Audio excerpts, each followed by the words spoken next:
Yeah. Hey, congratulations for American Carnage. Thank you so much, and thank you so much for having me on and and being interested in the movie to talk about it. Hey, not a problem. I believe you're probably doing press junkets all week and interviews and so on. But Yes, the which end of is the week. it's my first I guess like round of even doing any kind of press. So it's been really cool. Terrific, terrific. I'm glad it's been quite an experience for you. So, Thank you. but hopefully this is the last round of interviews for yourself. But let me ask that obligatory question that everybody always asks: is what initially attracted you to American Carnage? Well, initially, I had auditioned for a different role, and then the role of Mika had presented itself to me. Like they brought that forth, and the more I thought about it, the more I realized because I was a little bit hesitant at first with the role of Mika, and the more I guess kind of sat with it and let it marinate is I realized that I was probably the good like a good candidate in the way that I present myself in my own personal like history in my personal life to be able to play this type of character. And I had never seen a script like this. I think that it kind of like blends a lot of genres, and it's not something that is like prevalent in the media, like this topic especially. And I'm an immigrant myself. I became a citizen of the United States when I was 17. So I thought, why not? Like there wasn't any kind of hesitation or reason for me to not move forward with this project. Wasn't the topic of something like this as an immigrant kind of hit a little bit too close to home for yourself? I think because of the structure and overall arc of my character, it felt like I was not necessarily in my own reality. So it wasn't like I was taking on a character that necessarily had the same path as myself, and therefore can get into a lot of like gray territory in terms of what is you and what is really the character. I believe that what Mika and I share is just the initial starting point of being white Latinx women and children of immigrants. And so I didn't have any sense of feeling in terms of the character that I was playing where it felt too close to home. But I mean, the movie in itself as a whole, I mean, it definitely deals with a lot of harsh realities that we see and we have seen in the United States. But I think that horror and comedy especially are great vessels in exploring that kind of commentary of those realities. Now let me back up a little bit. You said that there was a certain hesitancy of playing Mika. What was that hesitancy? Well, I can't really say without getting into Ah, spoiler territory. So I've just been trying to really navigate around that, which has been a challenge in it of itself. But maybe more on that later. Maybe we can circle back and talk about that in the future. well, absolutely. I completely understand. The only spoiler that I could actually say about Mika is that she's very important in this. Yeah, I mean, I guess I will say is that the hesitancy was because we started in I could see the overlap of how similar we were at the starting point. Our Her life took a very different path than the life that I live or have gone through at any stage of my lifetime. And so I think because at first I was like, oh, this is great. This is a project on immigration, something that I'm personally very passionate about and like drawing more attention to. Then when I saw that it was kind of like very, very different. I think that's where like I guess I could say that's where the hesitancy was, where it's like I thought it was one thing, and then moving forward it was completely different than what I anticipated. But then after getting past that initial shock is when I really started to see what potential this could have in terms of like being a vessel for that type of character in a story. Absolutely. Now, one of the themes that this film actually brings up pretty well is the idea of xenophobia. Do you personally experience that as an immigrant yourself, or you feel pretty welcomed in the country? Yeah, I do not. I saw my mom go through a lot of like trials and tribulations and racism when we first moved to the United States, to Pittsburgh, Pennsylvania. My mom was 25 years old, and I was 4 years old, and she didn't know any English. And so we moved to an area that was very, very white and not very accepting. And I witnessed firsthand her struggles and how that affected her.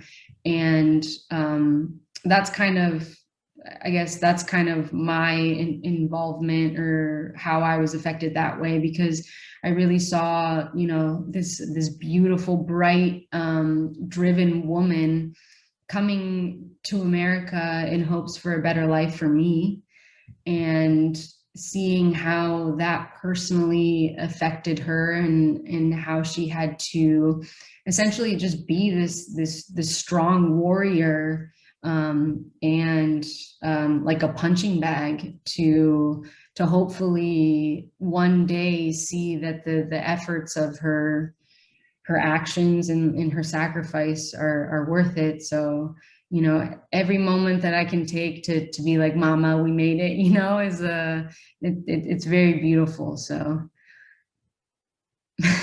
So for the record, could you tell us about your heritage? And because you know, I'm going to go out on a limb that you are completely fluent in Spanish, despite yeah, I am. Although I had a little bit of ansiedad earlier today when I had to do some interviews in all Spanish, just because I think to answer your first question, my dad is American, predominantly Irish, so that's why I look like this.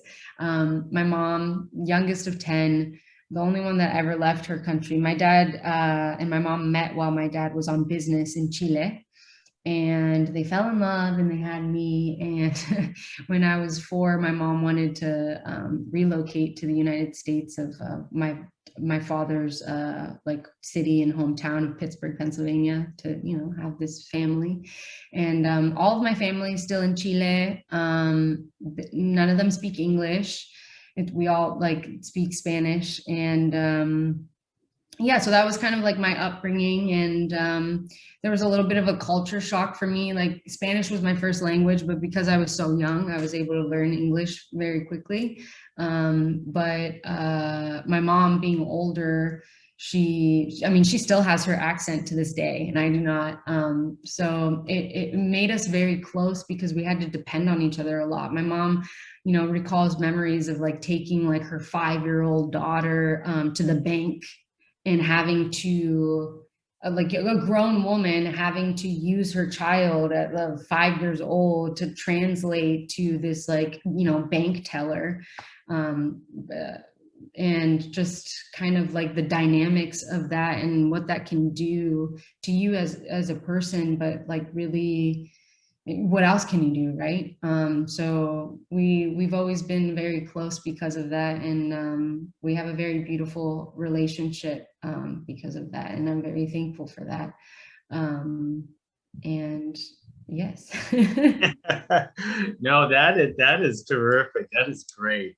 I mean, one of the things I do have to compliment Diego, the director, for doing this is that he went ahead and went directly towards diversity, because one of the things about the Latinx community is a lot of people don't realize is that when we say Latinx, the the look of Latinx could be anyone, and that's Yeah. what he actually portrayed in this film, especially casting yourself in a film like this. Yeah, and also, I mean, like to the other end of it, like Alan Maldonado, he is Afro Latino, and so I think that that's also very important to highlight too, because I think that there are issues within the world, but then I think that there's also things that we have to address within our own community and our own culture, where there is colorism, and there are certain parts of like Latin America that,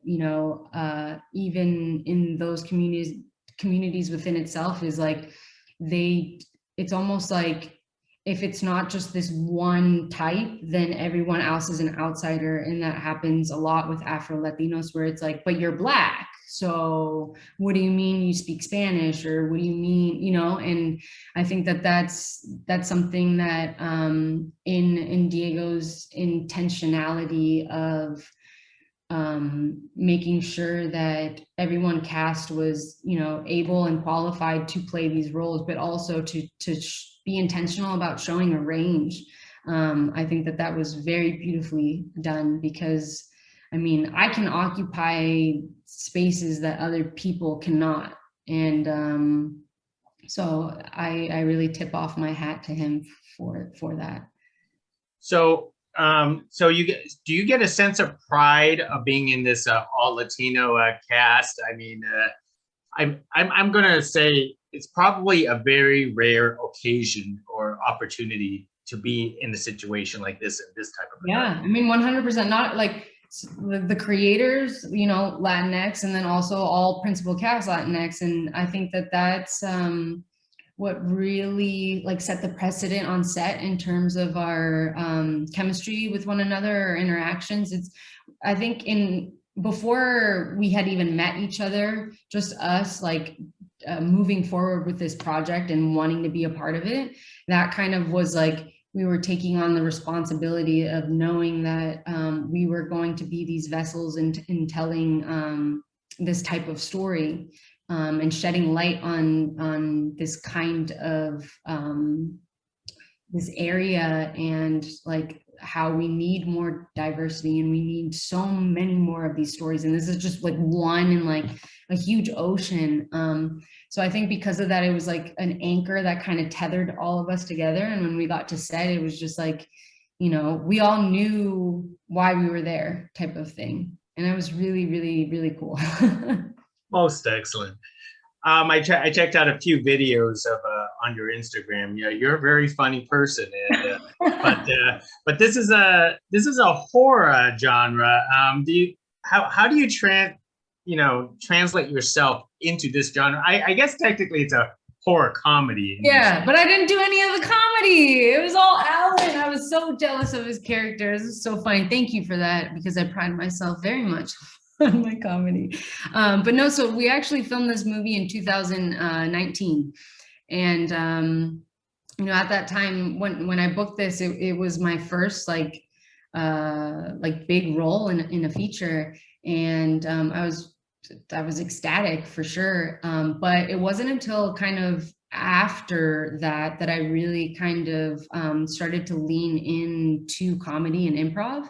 Before, I thought that, like, as a young actor, I was always drawn to drama because I felt connected to it, and I felt like I could do it justice. And I never really considered myself funny. And it wasn't until like, I guess like my mid-20s, or the later stages of my 20s, where, people would kind of, I would start noticing how I would affect people in terms of my specific type of humor, which I always thought was just kind of weird and off, and like as a child, never really understood. So I never embraced that part of myself, and I've had a lot of fun with it, just leaning into that. And yeah, I hope to hopefully be able to show that on screen. And it's funny that you mentioned that too, because I've been thinking a lot about that. I haven't seen the movie yet, and I've been waiting just along with everybody else to watch it on the 15th. And I'm really excited because I feel like it's like a time capsule of me as an artist in that time, and hopefully I'll be able to show that, you know, that's part of my qualities, but then also be able to contrast it with this newfound comedy area that I've found myself in. Well, I'm not going to spoil the film for you, but you already read the script, so. Exactly.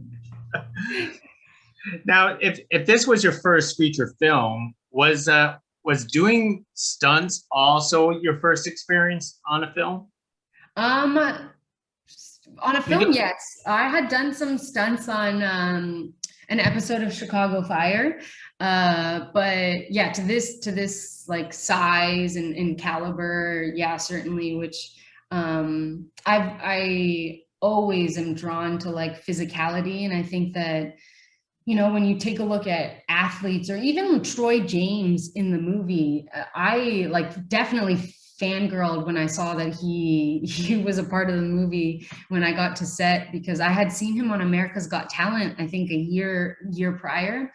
And I was just so in awe because I'm like, wow, look at how capable, like what our human bodies are capable of if they're pushed to these limits with like very much attention to detail, and like athletes like dedicating like so much of your life to that purpose.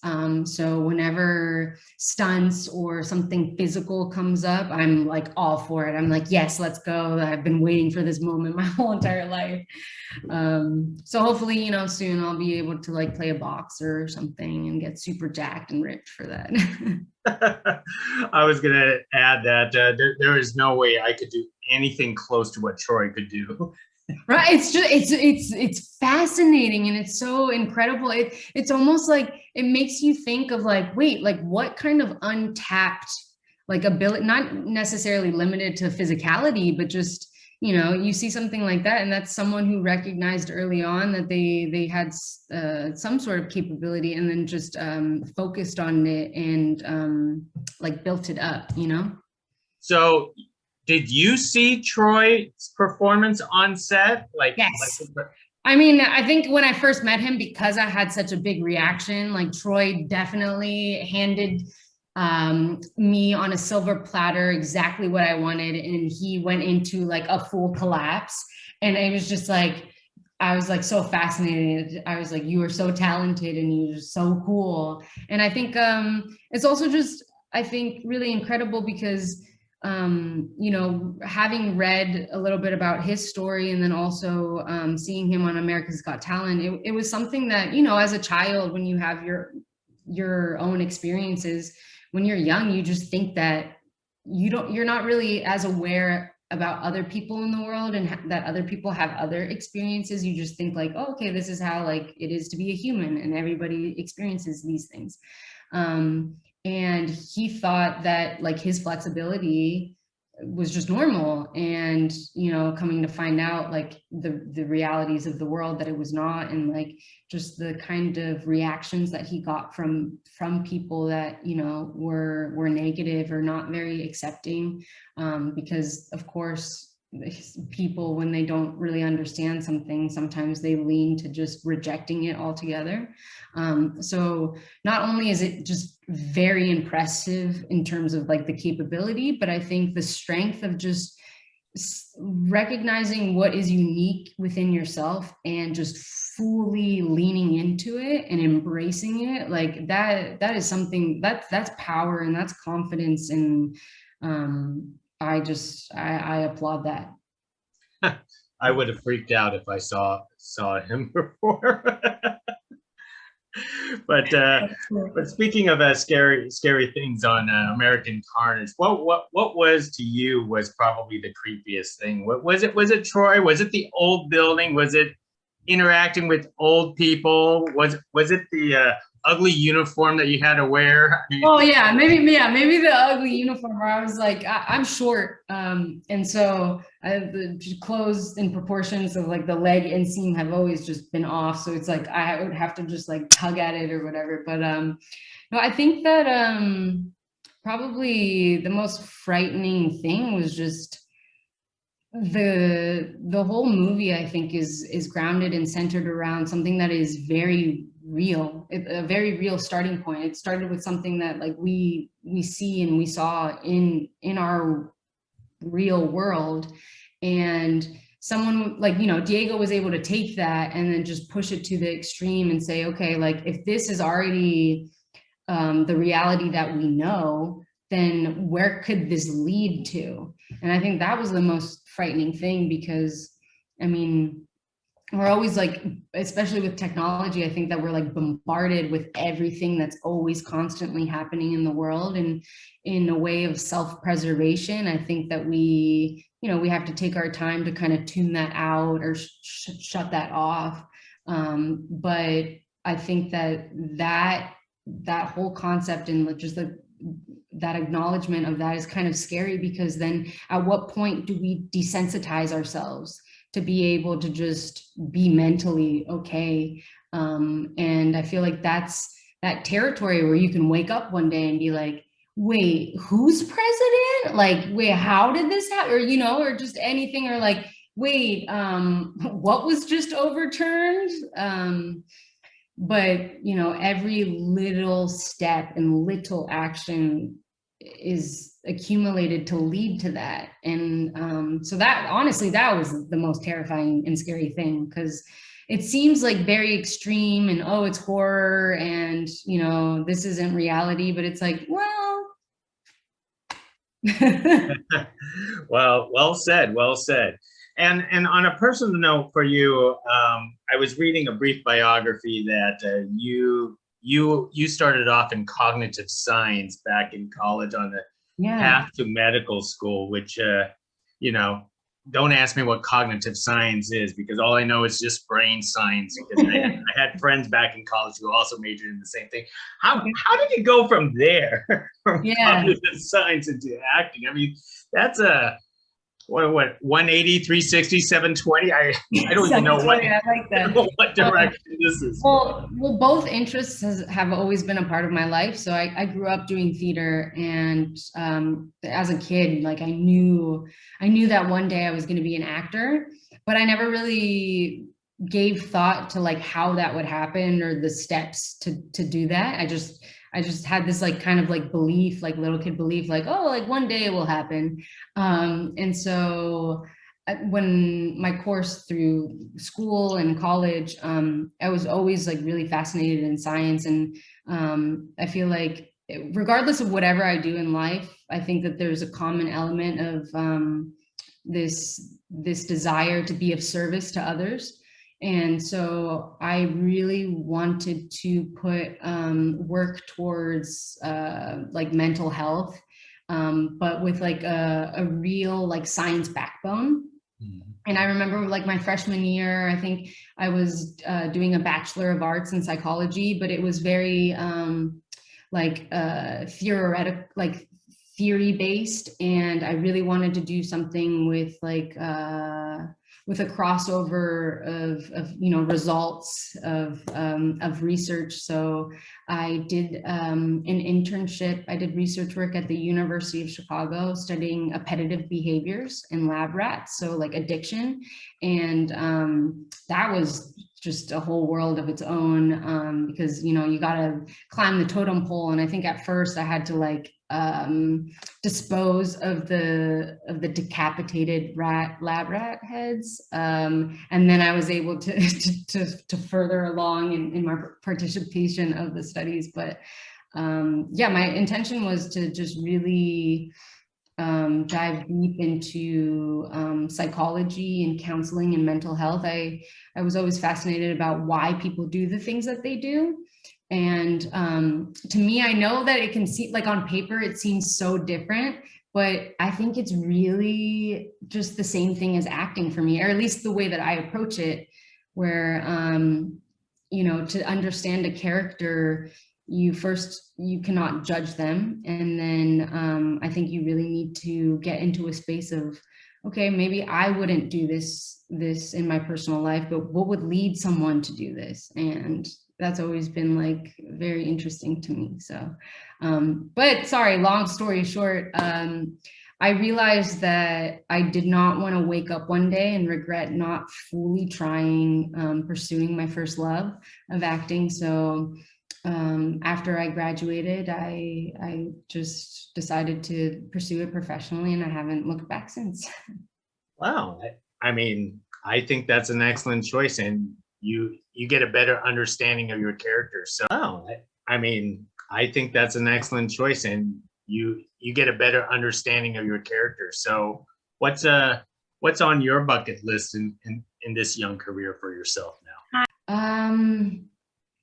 I really want to. It's almost like there's not necessarily a specific role. I mean, there's like one, but I think really my end goal is to be able to tell important stories, and I hope that in the choices that I make in terms of my professional career, that I can make people feel like they're not alone, and whatever they are experiencing is not as isolating as it may seem to them. Most excellent answer. Well, Bea, hey, thank you very much for speaking to us about American Carnage and getting to know you a little better. So hopefully we get to do this again. Yes, thank you. Thank you so much for your time. Hey, thank you. Bye now.